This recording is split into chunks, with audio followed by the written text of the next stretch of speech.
ఎందుకు ఈ మాట అంటున్నానంటే, మీరు చూడండి, హిబ్రూలకు రాసిన పత్రిక 12వ అధ్యాయం 10వ వచనం 11వ వచనం ఎన్నోసార్లు మనం చదువుంటాం.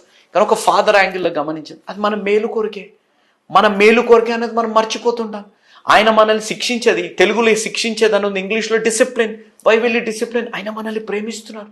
యెషయా గ్రంథం 43వ అధ్యాయం మొదటి 4 వచనాల్లో మరి గమనిస్తే, ఆయనకు మన పేరు తెలుసు, ఆయన మన సొత్తుగా భావించి మనల్ని ప్రేమించే దేవుడుగా ఉన్నారు. కానీ అయినా మనం ఏం చేస్తుంటాం, ఇవన్నీ మనకు అవసరం లేదు కదా.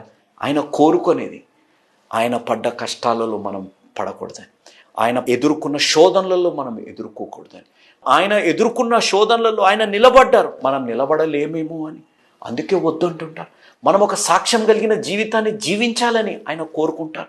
కాబట్టి ఆయన వద్దంటున్నారు, ఆయన ఏదైనా నేర్పిస్తున్నారు, క్రమశిక్షణలో పెడుతున్నారంటే ఒక్కసారి ఆలోచించండి.